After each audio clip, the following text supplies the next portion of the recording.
Angin malam itu menusuk kulit, membawa aroma kembang taman yang dingin, bercampur debu jalanan. Namaku Aris, seorang mekanik dari Jakarta yang baru saja memutuskan untuk mengambil alih bengkel warisan kakekku. Lokasinya berada di sebuah kota tua, jauh dari hiruk-pikuk ibu kota. Nama bengkelnya Barokah Motor. Terasa ironis, mengingat letaknya yang sangat mencurigakan. Bengkel itu diapit oleh dua tempat yang sejak awal membuatku merasa tidak nyaman. Di sisi kiri, berdiri tembok tinggi yang mengelilingi sebuah kompleks pemakaman kuno. Ini bukan kuburan biasa, melainkan makam keramat yang dianggap sakral, tempat peristirahatan para leluhur dan tokoh bersejarah. Di seberang jalanan sempit, di sebelah kanan terhampar hutan kecil yang lebat, yang bahkan di siang hari pun tampak selalu gelap dan suram.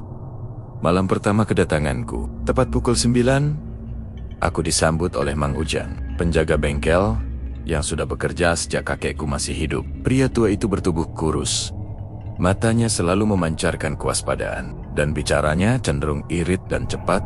Ini kuncinya. Dan Aris, katanya sambil menyerahkan kunci kuningan besar yang terasa dingin. Saya sudah bereskan bagian dalam, tapi ingat pesan kakekmu.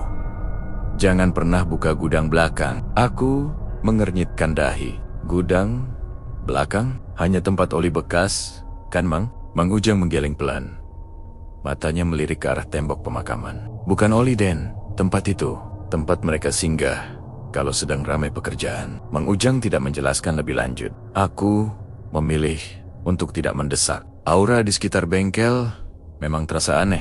Suhunya selalu lebih dingin dari udara luar, dan bau oli bekas bercampur dengan aroma tanah basah dan samar bau dupa.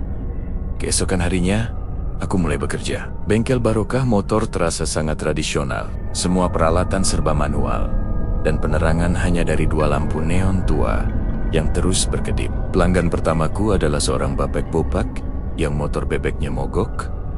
Motor saya aneh, Mas.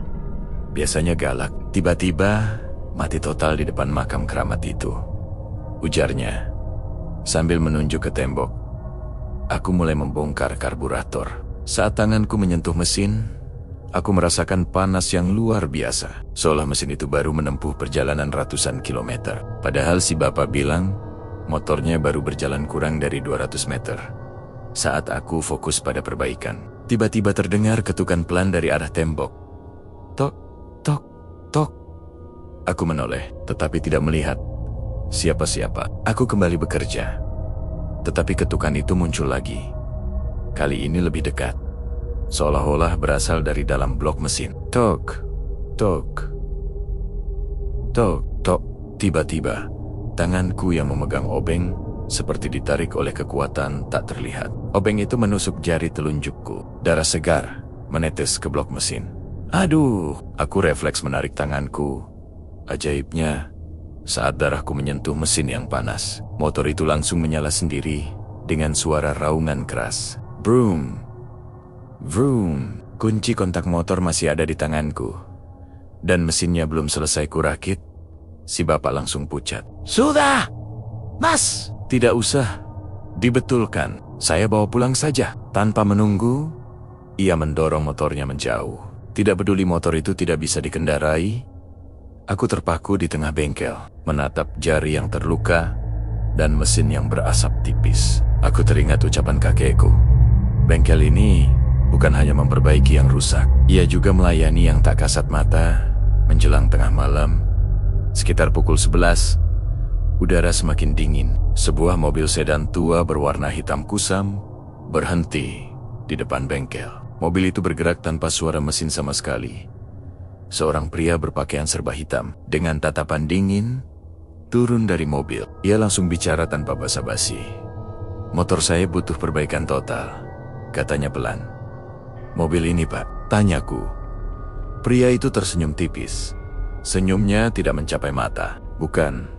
Motor saya ada di bagasi. Ia membuka bagasi. Di dalamnya terlipat dan terbungkus kain kafan lusuh. Ada motor tua yang seluruh permukaannya tertutup lumpur kering. Motor apa ini, Pak? Kapan bisa diambil? Pria itu tersenyum lebar. memperlihatkan gigi kekuningan. Namanya si hitam. Tidak perlu buru-buru. Yang penting, ia bisa berjalan lagi saat mereka memanggil. Pria itu pergi secepat ia datang. Mobil hitam itu menghilang tanpa suara. Mang Ujang tiba-tiba muncul. Wajahnya khawatir. "Den Aris, kenapa motor itu di sini?" "Itu bukan pelanggan biasa. Itu motor dari dunia sebelah. Kakekmu dulu sering menerima pesanan seperti ini. Mereka membayar dengan cara yang tidak biasa." Aku menatap motor yang teronggok di lantai. Yang dinginnya menusuk. Aku kembali ke kamar di atas bengkel, mencoba tidur. Tetapi dari bawah, ku dengar suara gesekan rantai dan bisikan-bisikan asing.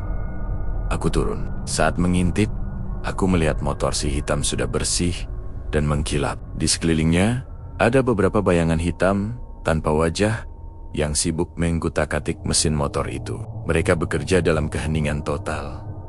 Satu bayangan menoleh ke arahku. Matanya berkilauan merah. Sosok itu perlahan mengulurkan tangan kurus yang panjang ke arahku. Aku terkesiap mundur. Jantung berdebar kencang dan mengunci pintu kamar. Aku sadar bengkel ini beroperasi di bawah mandat yang sangat berbeda. Dan makam keramat di sebelahnya adalah kunci dari semua misteri ini. Aku tidak bisa tidur sepanjang malam setelah melihat bayangan-bayangan yang bekerja di bengkel. Ketakutan itu bercampur dengan rasa penasaran yang kuat ketika fajar menyingsing dan cahaya matahari mulai menembus celah jendela. Aku memberanikan diri turun. Bengkel sudah kosong. Motor si hitam berdiri tegak di tengah ruangan. Kini benar-benar bersih dan mengkilap. Seluruh bagian yang tadi kulihat rusak parah, kini tampak sempurna. Bahkan lebih baik dari motor baru. Tidak ada satupun jejak bayangan hitam atau lumpur kering. Aku menghampiri motor itu dan menyentuh stangnya. Dingin. Bukan dingin logam biasa, tetapi dingin yang terasa meresap hingga ke sumsum tulang. Aku menemukan selembar kertas tua yang diletakkan di sadel motor. Kertas itu bertuliskan aksara Jawa kuno, dan di bagian bawahnya terdapat coretan tanda tangan yang menyerupai cakaran. Di sebelahnya ada sesuatu yang membuatku bergidik. 5 buah koin emas kuno. Koin-koin itu berlumut hijau dan berbau tanah. Ini adalah pembayaran yang dimaksud oleh Mang Ujang Pembajaran dari dunia sebelah. Aku segera mencari Mang Ujang. Dia sedang membersihkan halaman depan dengan sapu lidi. "Mang, motor si hitam sudah beres. Siapa yang mengerjakannya?" Tanyaku sambil menunjukkan koin emas dan kertas bertuliskan aksara kuno itu. Mang Ujang berhenti menyapu. Ia menatap koin itu dengan tatapan kosong. "Sudah kubilang, Den Aris, mereka bekerja sendiri di malam hari. Mereka yang datang membawa, mereka juga yang mengerjakan. Asalkan ada bahan. Bahan apa?" Tanyaku, bingung. "Oli? Bensin?" "Bukan, Den," bisiknya mendekat. "Kakekmu dulu selalu menyediakan bahan khusus. Semangkuk kecil air ditaruh di bawah kolong motor yang sedang diperbaiki. Air itu harus dicampur sedikit darah segar." Aku langsung teringat kejadian kemarin sore saat obeng seperti ditarik paksa dan menusuk jariku hingga darah menetes ke blok mesin. Mengerikan. Itu bukan kecelakaan, melainkan ritual. "Jadi, semalam darahku yang jadi bahan mereka?" Tanyaku. Suaraku tercekat. Mang Ujang mengangguk pelan. "Makanya, bengkel ini tidak pernah sepi, Den. Pelanggan dunia nyata bayar dengan uang. Pelanggan dunia sana bayar dengan koin kuno dan imbalan tertentu." Dia lalu menjelaskan bahwa kakekku dulu sangat terkenal di kalangan gaib karena keahliannya memperbaiki benda-benda yang seharusnya sudah musnah dimakan usia, atau bahkan benda yang sudah kembali ke tanah. Kakekku memiliki perjanjian, sebuah ikatan yang membuat para makhluk halus ini menjadi asisten di malam hari, asalkan ritual bahan itu selalu terpenuhi. Tapi, kenapa kakek melarang membuka gudang belakang? Desakku. Gudang itu adalah tempat penyimpanan, bukan spare part motor. melainkan persembahan yang lebih besar jika ada pekerjaan berat. Dan di sanalah Den, kakekmu menyimpan buku catatannya. Buku tentang segala peraturan dan perjanjian dengan penghuni makam keramat itu. Rasa penasaranku semakin membuncah. Aku harus tahu lebih banyak tentang perjanjian ini. Setelah maghrib, ketika Mang Ujang pulang, aku langsung menuju gudang belakang. Pintunya terkunci dengan gembok tua yang berkarat. Aku menggunakan linggis kecil yang kutemukan di bawah meja kerja. Setelah beberapa kali congkelan keras, gembok itu jebol dengan suara berderak. Udara di dalam gudang itu terasa pengap, sangat berat dan dingin. Bau dupa di sini sangat menyengat. Gudang itu gelap gulita. Aku menyalakan senter ponselku.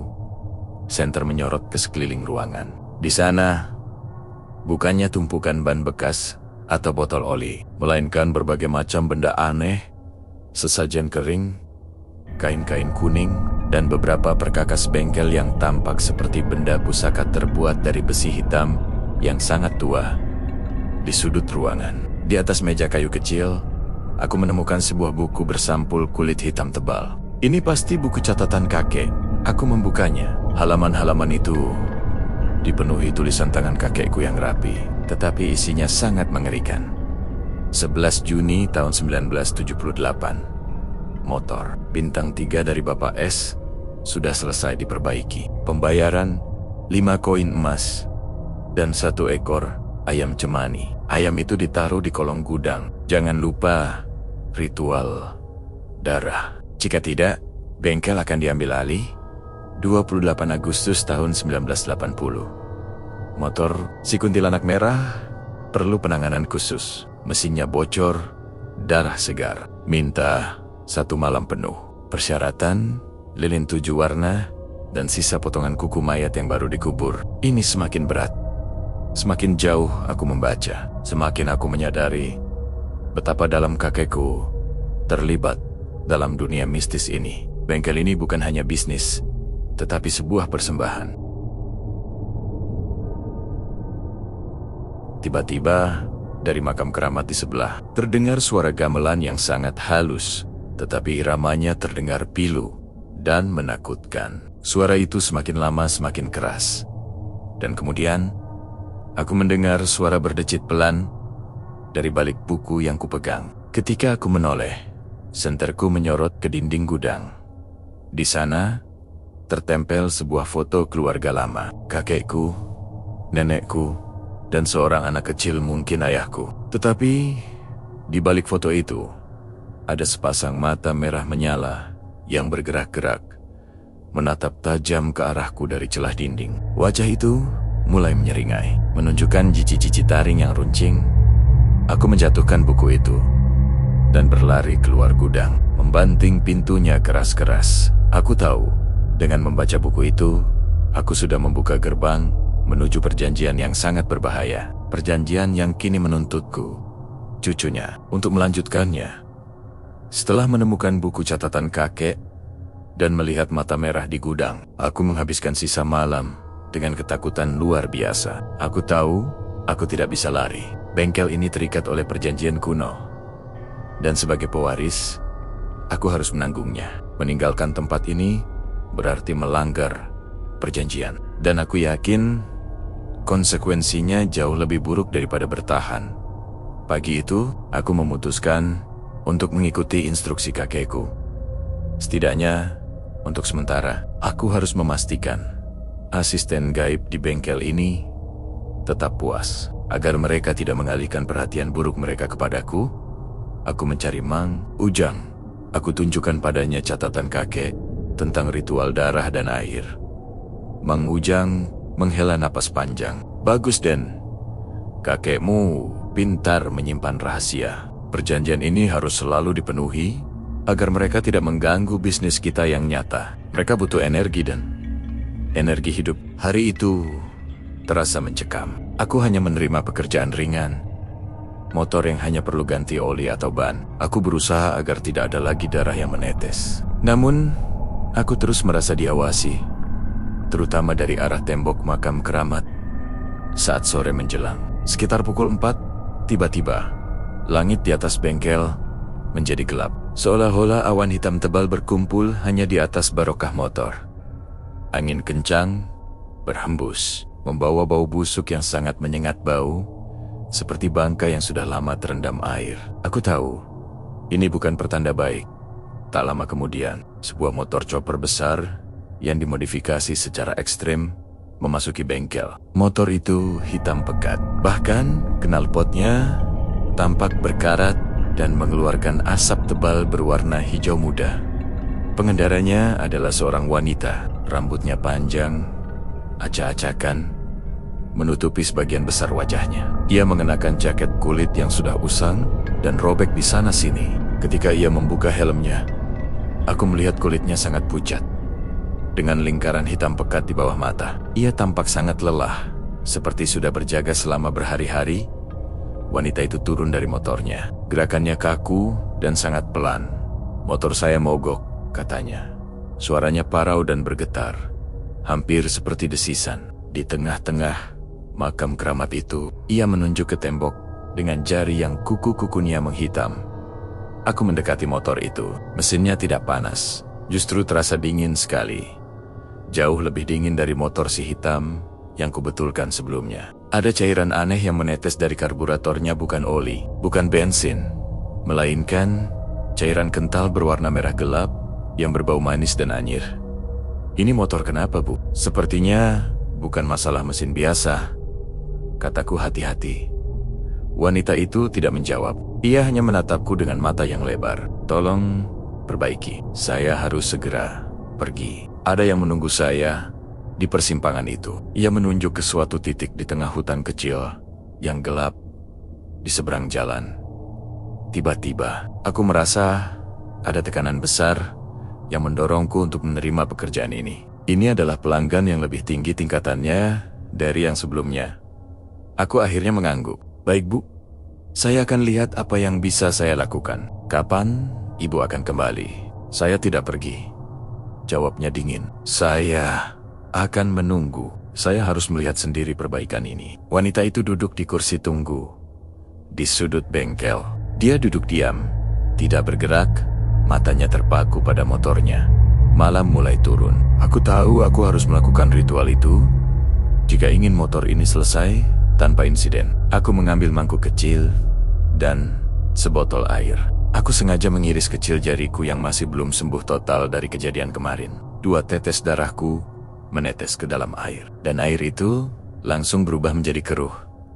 Aku menaruh mangkuk itu di kolong motor wanita itu. Aku mulai membongkar mesin. Saat aku memegang kunci pas, aku merasa ada 4 tangan lain yang ikut memegang kunci itu bersamaku. Aku tidak melihat mereka, tetapi aku merasakan keberadaan mereka, dingin dan berat. Wanita di sudut itu tiba-tiba mengeluarkan suara tawa pelan. Tawa yang sangat mengerikan, tanpa emosi. Seolah-olah ia tertawa melalui celah-celah di tenggorokannya.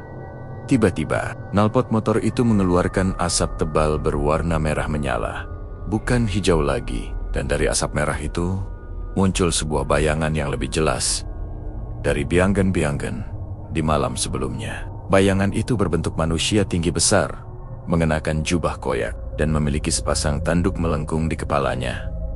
Sosok itu berdiri tegak di samping motor, menoleh perlahan ke arahku. "Kau pewaris yang baru?"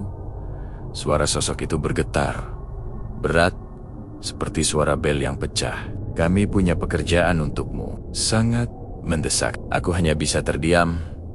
Tubuhku membeku. Puncak konflik telah tiba. Aku kini berhadapan langsung dengan perjanjian gaib yang mengikat bengkel barokah motor ini.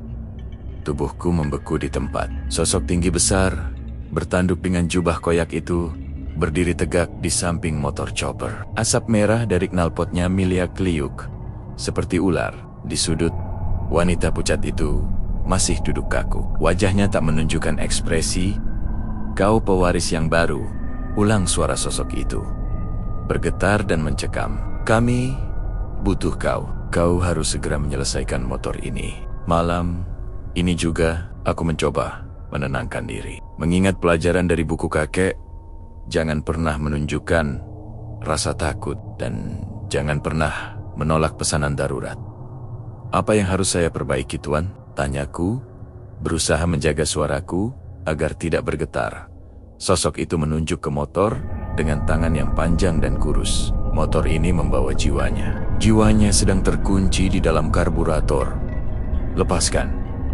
Jika tidak, perjalanan kami malam ini akan tertunda. Dan ia akan murka." Aku menatap karburator motor chopper itu. Cairan merah gelap tadi bukan hanya darah, melainkan nyawa yang tertahan. Tugas ini bukan lagi memperbaiki mesin, melainkan melepaskan belenggu spiritual. "Ini motor dari makam keramat, bukan?" tanyaku. "Lebih dari itu," jawab sosok itu. "Motor ini adalah tunggangan penting bagi sang penjaga gerbang. Ia harus menjemput sesuatu yang berharga malam ini sebelum fajar tiba." Sosok itu kemudian mendekat. Bau busuk yang tadi kurasakan kini semakin kuat, bercampur bau belerang yang menyengat. Sosok itu membungkuk, dan matanya yang merah menatap langsung ke mataku. "Kakekmu, ia tahu caranya. Ia tahu mantra untuk membuka segel karburator. Cari di buku itu, di bagian yang dilipat." Perintahnya. Aku langsung teringat pada buku bersampul kulit hitam yang kujatuhkan di gudang. Aku harus kembali ke tempat yang penuh teror itu.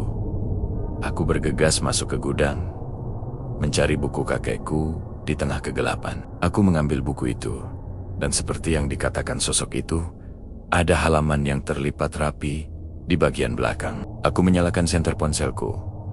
Judul di halaman itu tertulis, "Prosedur pelepasan segel transportasi roh." Di bawahnya terdapat gambar karburator yang digambar detail, dengan beberapa titik yang harus disentuh menggunakan peralatan tertentu. Sambil merapalkan mantra kuno berbahasa Jawa yang aneh. Mantra itu panjang dan harus diucapkan tanpa salah. Saat aku membaca, suara tawa serak yang sama terdengar dari balik dinding. Aku menoleh, tetapi kali ini aku tidak melihat mata merah. Namun, aku mendengar suara bisikan berulang-ulang. "Tinggalkan, tinggalkan. Kau, bukan dia." Aku menepis ketakutan itu dan mencatat mantra itu di telapak tanganku dengan spidol bengkel. Kembali ke bengkel, aku melihat pemandangan yang lebih mengerikan. Sosok bertanduk itu kini berdiri di depan wanita pucat. Ia mengangkat tangannya. Tiba-tiba, tubuh wanita itu mulai berasap, dan dari mulutnya perlahan-lahan keluar untayan cahaya tipis berwarna abu-abu seperti benang yang ditarik paksa. Itu pasti jiwanya. "Cepat, ia hampir melepaskan diri," teriak sosok bertanduk itu. Aku segera mengambil obeng kecil dan kunci pas khusus yang tertera di catatan kakek. Aku mulai membongkar karburator. Tangan-tangan tak terlihat itu kembali membantuku. Gerakan mereka sangat cepat dan akurat. Saat aku mencapai titik yang dituju, sebuah lubang kecil di badan karburator. Aku merasakan tekanan udara yang kuat keluar dari sana. Aku segera menempelkan telapak tanganku ke lubang itu, tempat mantra tadi kutulis. Aku menutup mataku dan mulai merapalkan mantra yang kucatat di telapak tangan. "Damar Wulan Jati, Sangga Buana, lepas tali, lepas sengkala." Saat kata terakhir kuucapkan, aku merasakan sengatan listrik yang sangat kuat menjalar dari karburator ke telapak tanganku. Rasanya seperti dibakar. Was, sebuah cahaya putih yang sangat terang tiba-tiba meledak dari karburator. Ketika aku membuka mata, cahaya itu menghilang. Motor itu kini mengeluarkan bunyi mesin yang sangat halus. Karburator itu sudah kembali normal. Sosok bertanduk itu menghela napas panjang. "Puas, bagus, pewaris. Kau telah membuka jalannya," katanya. "Sekarang ia akan membayar." Sosok itu menoleh ke arah wanita pucat di kursi tunggu. Wanita itu kini tampak kosong. Sosok bertanduk itu meraih pinggangnya dan mengeluarkan sebuah kantong kulit tua. Ia melemparkannya ke lantai di depanku. Kantong itu terbuka. Isinya bukan koin emas lagi. Di dalamnya teronggok 2 potong gigi manusia yang sangat putih dan sebuah jari kelingking kering. Di sebelahnya ada secari kertas bertuliskan bayaran setara dengan nyawa yang dilepaskan. Aku terdiam, memandang bayaran yang mengerikan itu. Aku berhasil, tetapi dengan harga yang sangat mahal. Motor chopper itu tiba-tiba menyala sendiri. Wanita pucat itu kembali ke motornya dan langsung tancap gas. Mereka menghilang dalam asap merah ke arah makam keramat, meninggalkan bau busuk yang samar. Aku berdiri di tengah bengkel, di samping tumpukan pembayaran mengerikan itu. Aku tahu, sekarang aku bukan hanya pewaris bengkel, melainkan juga penjaga gerbang yang baru. Setelah motor chopper itu menghilang, ditelan kabut merah, keheningan di bengkel Barokah Motor terasa memekakan telinga. Aku memandangi isi kantong kulit yang teronggok di lantai. 2 gigi manusia dan 1 jari kelingking kering. Tubuhku gemetar, bukan karena takut, tetapi karena jijik yang luar biasa. Aku telah melakukan pekerjaan yang melampaui batas kewarasan. Aku segera memungut pembayaran itu dengan hati-hati menggunakan kain bekas, lalu membuangnya ke tempat sampah logam di belakang. Aku tidak peduli apakah itu melanggar aturan mereka. Aku tidak mau menyimpan benda-benda menjijikan seperti itu. Saat aku kembali ke depan, Mang Ujang sudah berdiri di ambang pintu. Wajahnya terlihat lebih muram dari biasanya. Ia pasti merasakan energi yang baru saja melintas di bengkel ini. "Kau berhasil, Den Aris," katanya tanpa nada. Sosok bertanduk itu, dia yang menjaga gerbang makam keramat. Dia tidak main-main. Apa yang harus kulakukan, Mang? Aku tidak mau lagi ada pekerjaan seperti ini, kataku. Suaraku terdengar putus asa. Mang Ujang menggeleng. Kau sudah terikat, Den. Setelah kau membuka segel karburator itu, kau sudah resmi menjadi tukang kunci mereka. Kakekmu pernah bilang, jika kau menolak pekerjaan sejenis ini, energi bengkel akan berbalik menyerangmu. Pelanggan nyata akan pergi, dan semua barangmu akan rusak tanpa sebab. Mang Ujang lalu menjelaskan lebih detail tentang warisan ini. Bengkel Barokah Motor sebenarnya adalah sebuah penyeimbang. Makam keramat di sebelahnya adalah tempat bersemayamnya energi kuno yang terkadang membutuhkan sesuatu untuk dibebaskan atau diikat. Bengkel ini menyediakan jasa perbaikan benda-benda yang digunakan sebagai wadah oleh entitas gaib, seperti motor si hitam yang membawa arwah atau motor chopper yang mengunci jiwa. Kakekku menerima takdirnya sebagai tukang kunci, dan Mang Ujang adalah asistennya yang hanya bertugas menjaga batas agar tidak ada yang melampaui kemampuan kakekku. Gudang belakang adalah batas itu. Apa isi gudang belakang sebenarnya? Tanyaku. Bukan hanya buku, Den. Itu adalah area ritual. Dulu kakekmu pernah menerima pesanan motor yang dikendarai oleh 7 hantu pengembara. Motor itu butuh perbaikan yang sangat besar, dan kakekmu harus menukarnya dengan sepasang mata. Kakekmu buta sementara selama 3 bulan setelah itu. Penjelasan Mang Ujang membuatku merinding. Kakekku tidak hanya berbisnis, ia bertaruh nyawa. Saat Mang Ujang pergi, aku kembali ke buku kakek. Aku membolak-baliknya lagi, kini dengan perspektif yang berbeda. Aku mencari cara untuk memutus perjanjian ini, atau setidaknya melonggarkannya. Di halaman terakhir yang sudah robek dan usang, aku menemukan tulisan tangan kakek yang nyaris tidak terbaca. Jika sudah tidak mampu, carilah jembatan 2 dunia. Tempat itu bisa memutuskan ikatan, asalkan kau tahu caranya menukar. Ini adalah kunci terakhir. Jangan pernah menukar dengan darah keturunan. Jembatan 2 dunia. Aku belum pernah mendengar nama tempat seperti itu. Aku memutuskan untuk menggunakan satu-satunya alat modern yang kumiliki untuk mencari tahu, ponselku dan Google. Aku mengetikkan kata kunci, jembatan 2 dunia makam keramat di mesin pencari. Hasilnya nihil. Tidak ada peta atau situs yang merujuk pada nama itu.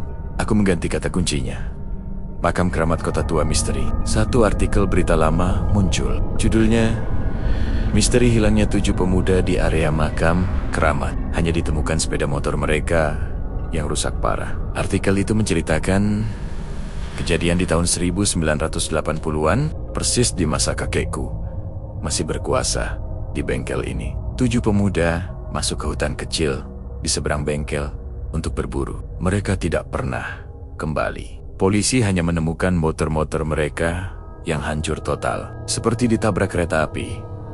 Namun, di bawah artikel itu, ada satu komentar dari seorang warga lokal yang menulis, 7 motor itu diperbaiki di bengkel sebelah makam. Itu namanya tukar guling oleh sang penjaga gerbang, menggunakan nyawa manusia sebagai kunci pembuka jalan menuju jembatan keseimbangan. Jembatan keseimbangan. Aku sadar, jembatan dua dunia hanyalah nama samaran. Nama aslinya adalah jembatan keseimbangan.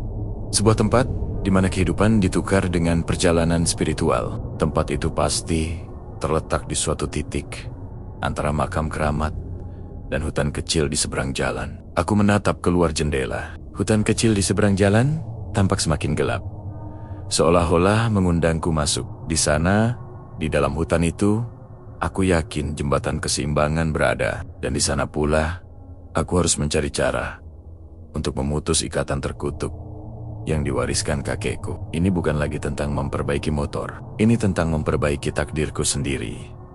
Pagi itu, aku pamit pada Mang Ujang. Aku mengatakan kepadanya bahwa aku akan mencari petunjuk tentang warisan kakekku di kota sebelah. Mang Ujang hanya mengangguk pasrah. Ia tahu aku sedang mencari jalan keluar dari takdir yang mengikatku. Sore harinya, tepat ketika matahari mulai tenggelam, aku membawa senter dan kapak kecil.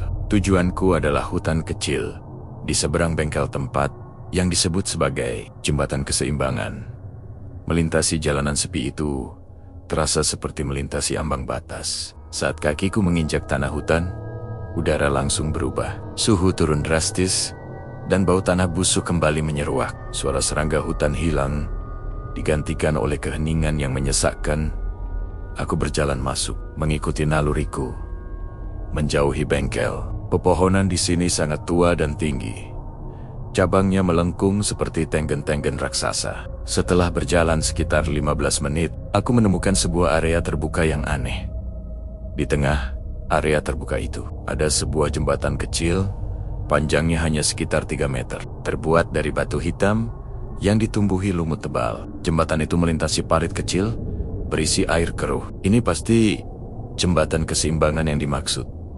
Saat aku berdiri di depannya, aku merasakan energi yang sangat kuat, seolah-olah semua kekuatan makam keramat berkumpul di tempat ini.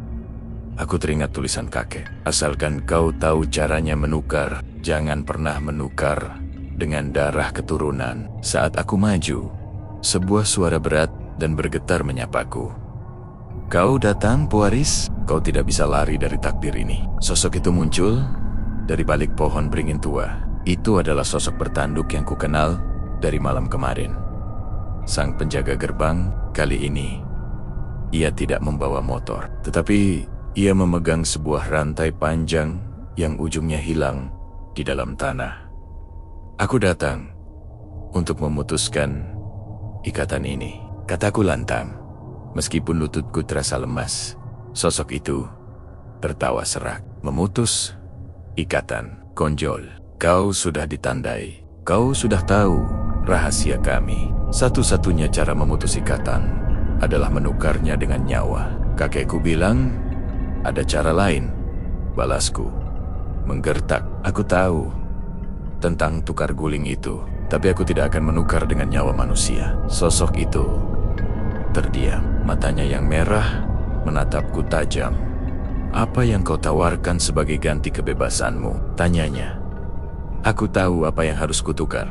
Bukan darah, bukan nyawa, melainkan warisan itu sendiri. Aku mengeluarkan kunci kuningan besar milik bengkel barokah motor yang diberikan Mang Ujang. Kunci itu terasa dingin dan berat di tanganku. Aku menukar kunci ini, kataku. Mengangkat kunci itu tinggi-tinggi. Aku mengembalikan bengkel barokah motor kepadamu. Ambil alih seluruhnya. Lepaskan aku dari perjanjian keturunan ini. Kau bisa mencari pewaris yang lain, tetapi bukan aku. Sosok bertanduk itu tampak terkejut. Ia tidak menyangka aku akan melepaskan warisan yang berisi kekuatan spiritual itu. Bengkel itu adalah portal dan tempat servis mereka. Kau yakin? Yakin. Jika kau menolak, aku akan menghancurkan kunci ini dan seluruh bengkel akan hancur menjadi debu. Memutus akses kalian ke dunia ini selamanya, ancamku. Meskipun aku sendiri tidak yakin bisa menghancurkan kunci pusaka itu. Sosok itu menimbang-nimbang. Menghancurkan bengkel berarti mereka kehilangan akses berharga. Setelah keheningan yang sangat lama, sosok bertanduk itu menghela napas yang berbau busuk. Baik, katanya, berikan kuncinya. Perjanjianmu berakhir di sini. Kau bebas. Aku melemparkan kunci kuningan itu ke arahnya. Sosok itu menangkapnya dengan tangan panjangnya. Saat kunci itu menyentuh telapak tangannya, kunci itu langsung berubah menjadi debu hitam. Dan debu itu terbang menuju makam keramat. Pergilah, dan jangan pernah kembali. Jika kau menginjakkan kakimu di area ini lagi, kau akan menjadi buruan kami. Ancam sosok itu sebelum perlahan menghilang ditelan kegelapan hutan. Aku tidak menunggu lebih lama. Aku berbalik dan berlari sekuat tenaga. Keesokan paginya, aku mengemasi barang-barangku. Aku mencari Mang Ujang, tetapi ia sudah tidak ada di bengkel. Yang tersisa hanyalah secarik surat di atas meja. Dan Aris, saya tahu kau memilih jalan yang benar. Saya sudah kembali ke jalan saya. Bengkel ini akan kosong. Jangan khawatir. Biarkan mereka yang menjaga gerbangnya. Mang Ujang, aku meninggalkan bengkel Barokah Motor, yang kini terlihat kusam dan terlantar, persis seperti rumah hantu. Aku pergi tanpa menoleh ke belakang. 1 bulan kemudian, aku membaca berita dari kota tua itu. Judulnya, bangunan tua di sebelah makam keramat ambruk misterius, diduga akibat tanah longsor. Aku tersenyum lega. Bengkel gaib itu sudah tiada, dan perjanjian terkutuk itu sudah kubatalkan dengan 1 tukar guling yang tepat. Warisan untuk kebebasan, aku kembali ke Jakarta, melanjutkan hidupku sebagai mekanik biasa, memperbaiki motor yang rusak karena oli, bukan karena jiwa yang terkunci. Tetapi setiap malam, saat aku mendengar suara mesin motor meraung di kejauhan, aku selalu terbayang asap merah, bau, belerang, dan 2 mata merah menyala yang dulu pernah menatapku di bengkel gaib sebelah makam keramat.